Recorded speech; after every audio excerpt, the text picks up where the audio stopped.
You know, a lot of people find history to be pretty boring. Names, dates, battles, a guy in a powdered wig signing something 200 years ago, trying to hide the fact that he's marrying his cousin. I flunked history 3 times in college, but you switch out the powdered wigs for barbecue ribs, and all of a sudden, I'm in the front row with a number 2 pencil. Today, we're talking Memphis rib history, and we're making some of the racks that made the city famous.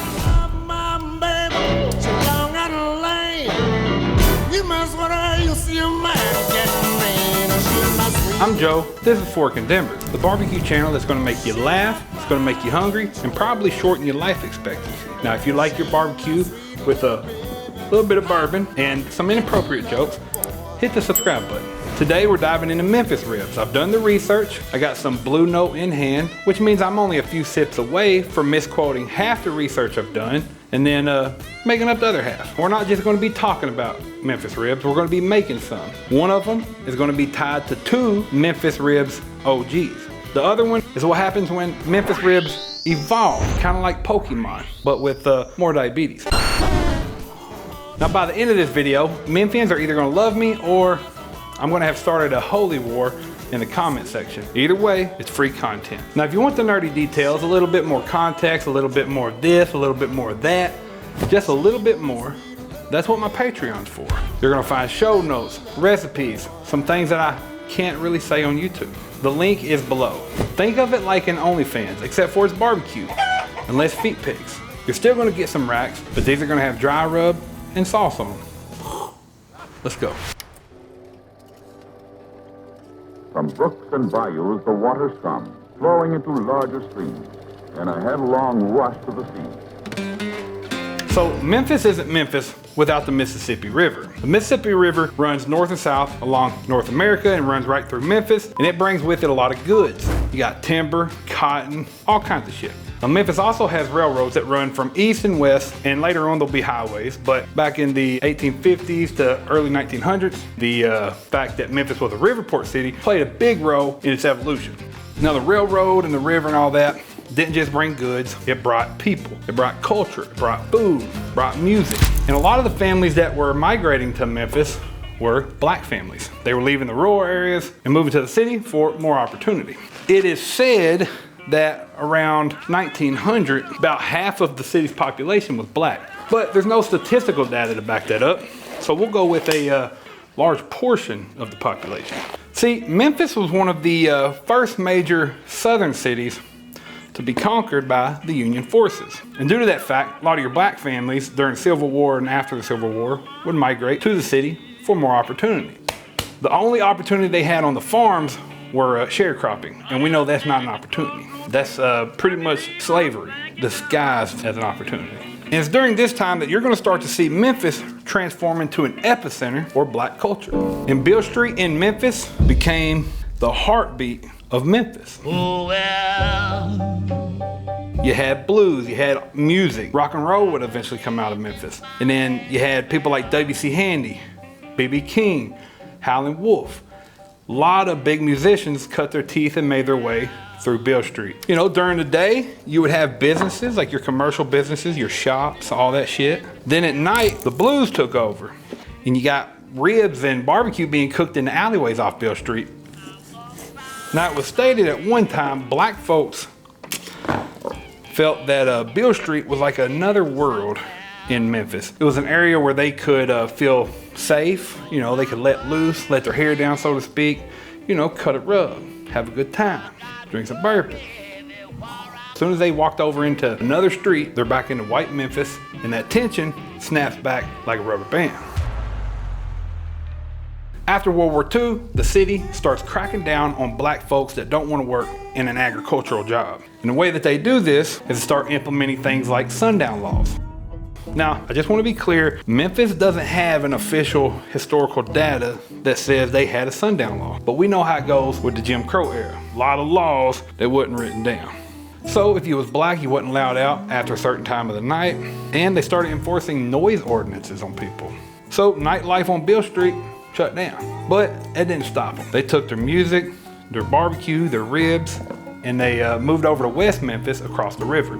So, you know, Beale Street eventually would revitalize itself after Jim Crow era and all that. But for a while there, West Memphis on Broadway is where people went as a substitute. Now I know you see me messing with these ribs. I got some baby backs here, but let me explain to you what we're doing here. Let's leave this membrane on, don't touch it. I'll explain why here in a second. And we're gonna season it with just some salt. Salt's gonna allow it to brown a little bit. We're gonna put it in the refrigerator while we talk a little bit about the rest of this history. I did trim it up a little bit. It's unlikely that the OGs I'm about to bring up did that, but I'm a YouTube content creator. And guess what? I need it to look good on a thumbnail. But yeah, they were pumping out ribs at the time. Highly unlikely that they were trimming these up. Let me set these in the refrigerator and we'll talk about the next thing. Now, if we're gonna be talking about ribs, we gotta talk about a man that they called the Rib King in Memphis. And that man's name is John Mills. Now, John Mills got his start making ribs in the alleyways of Beale Street, like a lot of your pit masters did. But he was really famous for making ribs hot and fast over charcoal and having them cooked in about an hour and a half. This guy was pretty famous. He would serve celebrities like Bing Crosby. There's a lot of songs that even reference John Mills, saying that they would love some barbecue from the Rib King, referencing John Mills. Now his barbecue was very simple. Because he cooked it straight over coals, he didn't use a lot of seasoning. You know, he would use a seasoning from the mop sauce that he would use. So what we're gonna be doing is we're gonna be making the mop sauce that he would have used, or as close as we can get to it, you know, using references and some context that I have from doing research. It's very similar to how a lot of your enslaved people would do all their cooking. Low and slow, over pits, basting with a vinegar pepper sauce. What we're gonna do is we're gonna use equal parts water and equal parts apple cider vinegar. So let's put some water in here, put some vinegar in here. We're gonna add a little bit of salt. Remember, we're dry brining the rib. We'll put some pepper in here. Let's put a lot more pepper in that. Beautiful, beautiful. Next, another technique they would have been using is pork fat. Now, this is partly melted. Now, what pork fat's gonna do is it's gonna allow that mop sauce to really cling to the ribs. This is just some rendered down bacon fat, and we'll heat that up. I did forget to mention, we need to toss some paprika in there. You know, paprika is a staple in Memphis. The reason why, because it's really light, packs tightly, they can ship it, it doesn't go bad, and it's a good way to add spice to the southern palate without blowing it the fuck out. Now, we're specifically talking about ribs today, but because we're in the 1920s, I like to mention a place called Leonard's, and they brought the chopped pork sandwich with coleslaw, and then that tomato-based or ketchup-based barbecue sauce that Memphis would eventually be known for as well. But then a little bit of time passes, you have 1948 rolls around, and you got Charlie Vergos comes onto the scene. And he kind of changes the game in Memphis quite a bit, because he introduces Memphis to the dry rub. I wouldn't say it's something he brought with him and purposely introduced, it was just kind of his spin on some ribs that they were doing. So in 1948, he opens up the Rendezvous in downtown Memphis. But the original plan for Rendezvous was to be like a tavern that served beer. He was gonna serve sandwiches at cost, and then he was gonna make his money back on the beer. But it didn't work out that great for him. He was barely able to make the bills, and his meat guy recommended that he try pork ribs. So he finds a coal chute in this place and decides he's gonna turn it into a pit. And that's where he's gonna cook all of his meat. Charlie, being Greek, he don't know a damn thing about making no pork ribs. He even says so himself. But a man that works with him, called Little Johnny, did know how to. Now, Charlie Vergos is quoted as saying, "Black people created barbecue and the white man capitalized on it." And no restaurant proves that point probably more than the Rendezvous. Little Johnny was black, and a lot of his technique was very similar to John Mills. He would cook hot and fast over a hot coal, and he would just base it in a very similar sauce. And then at the end, they hit him with this sauce again while it's hot, and then they sprinkle this dry seasoning on top of it so that it creates like a crust on top. Now, what Charlie did contribute was this seasoning here.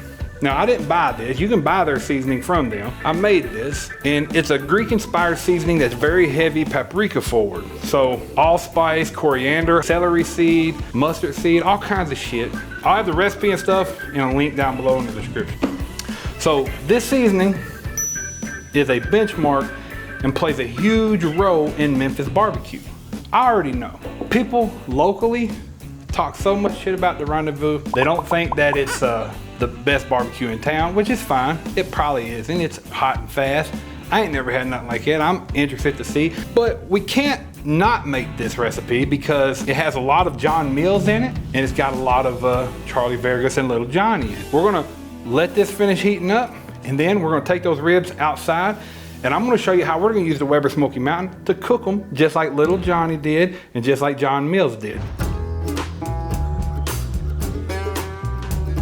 So Little Johnny, Charlie Vergos, and John Mills was known for cooking their ribs directly over coal.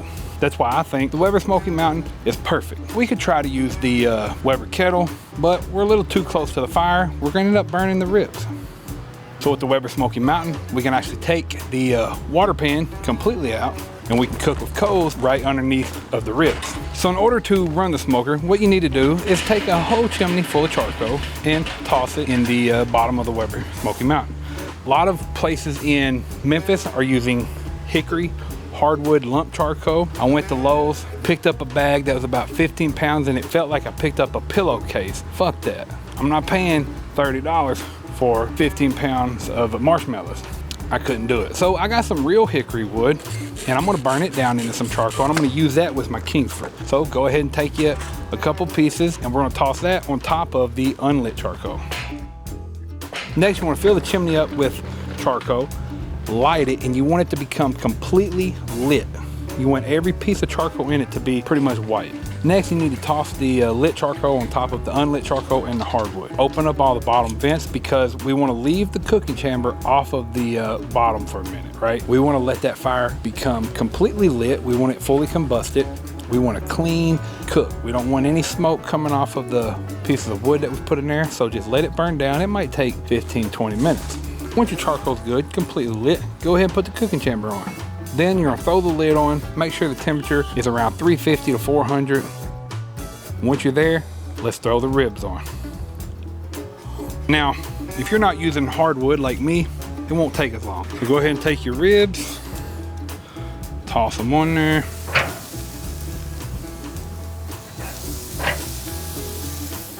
And from there, you're just gonna let them cook for the next hour with the bone side down. Now, they're mopping probably every 5 to 10 minutes for the next hour. So that's what we're gonna do. Get your mop sauce ready.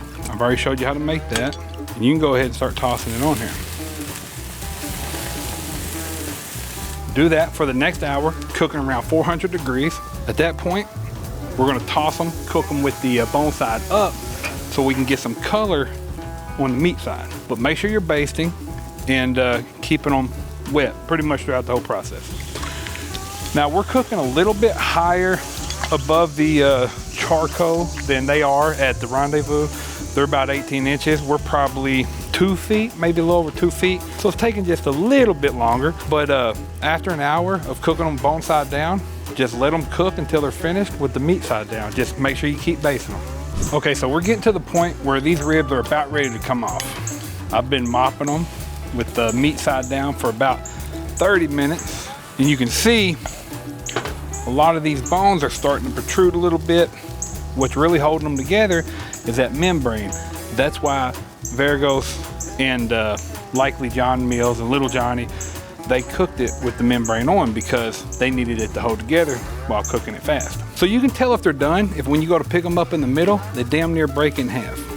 If you're one of those people that need a temperature, you're looking for about 205. So yeah, just don't let them overcook. Once they're done, take them inside, put some more hot vinegar sauce on top of it, and then sprinkle it with that Rendezvous seasoning.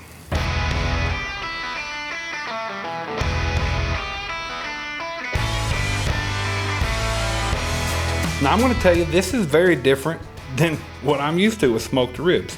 I'm not really sure what to expect, you know? When you slow smoke some ribs, you don't have to let them rest as long. And for this to have no rub on it, the color's incredible. Like, I'm actually pretty impressed because for the first like 45 minutes, this thing looked horrible.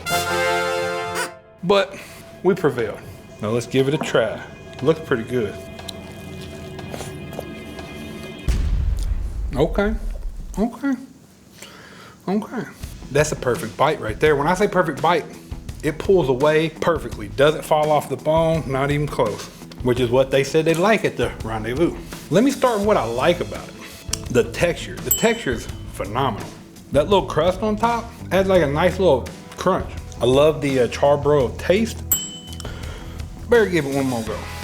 You gotta try everything twice, you know what I'm saying?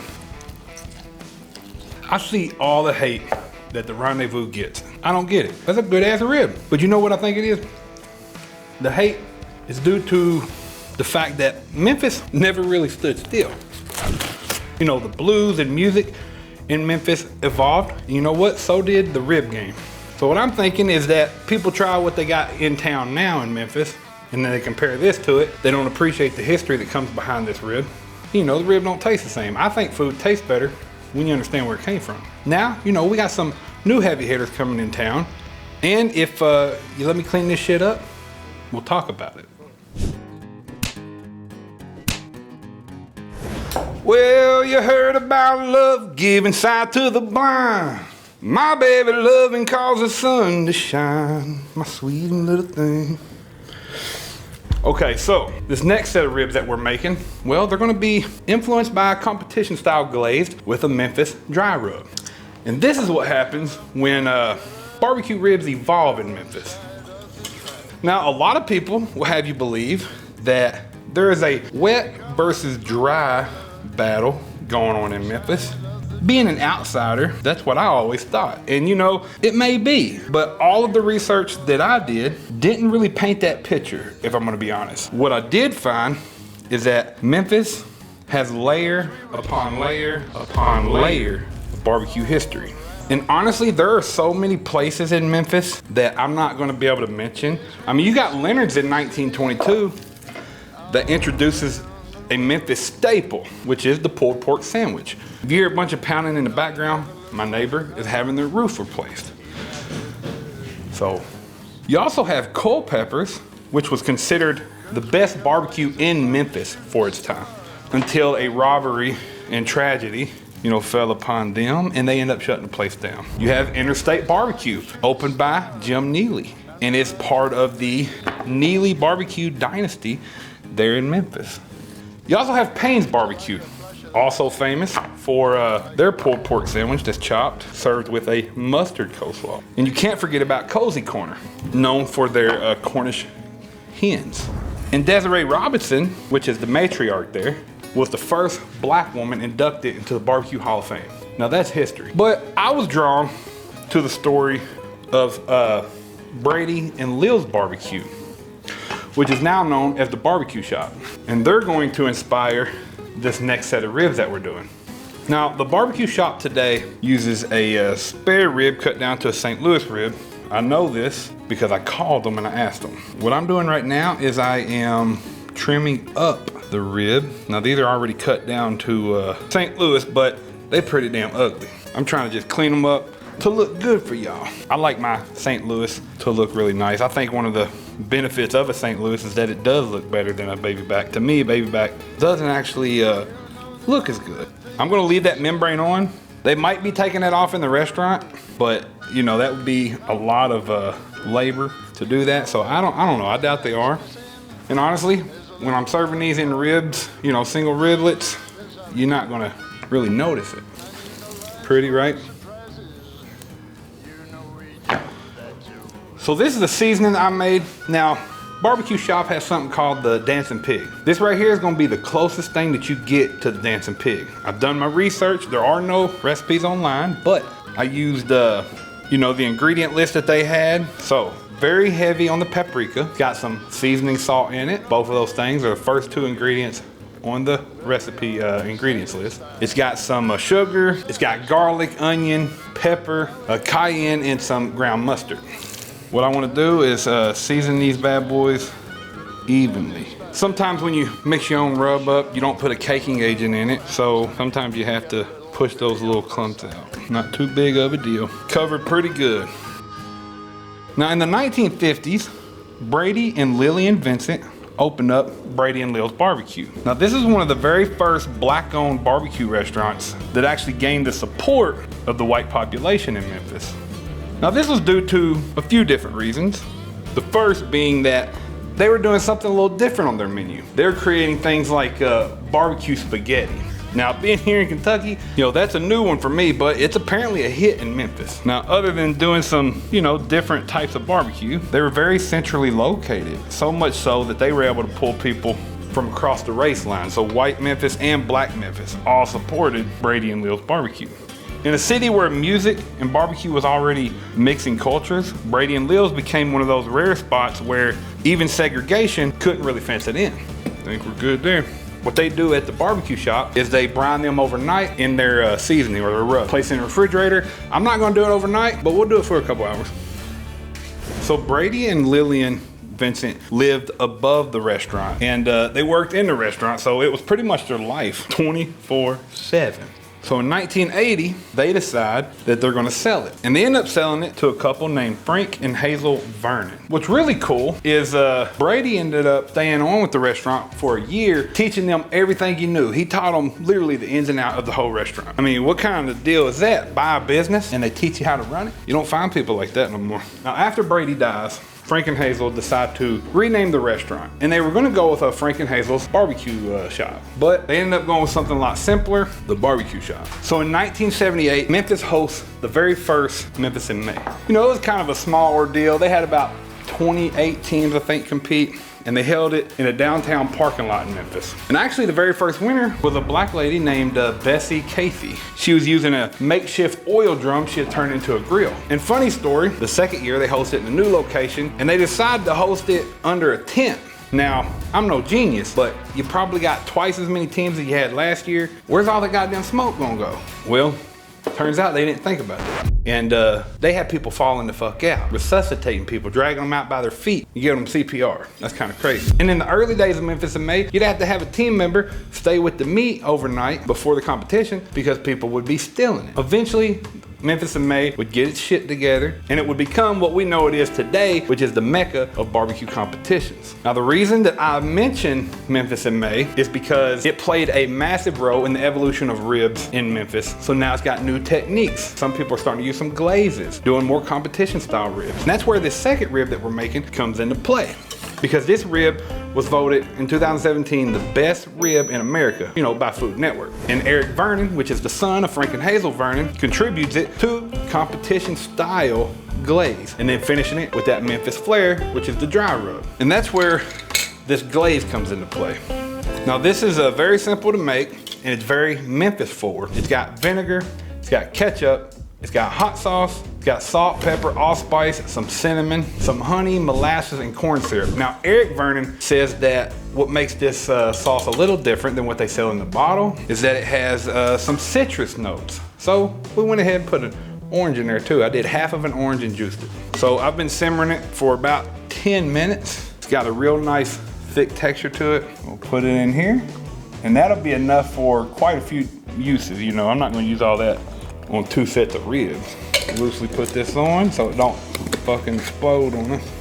And now we just need to make the ribs. And their technique is quite a bit different from the first rib, and I'll explain it to you. You can use whatever smoker you want, but we're gonna be using the Weber Smokey Mountain. We're gonna leave the water pan in it, and we're gonna be using charcoal with some hickory wood that I've cut from logs. Now the barbecue shop smokes their ribs low and slow. So we're gonna be doing that at 225 to 250 for about 4 to 5 hours.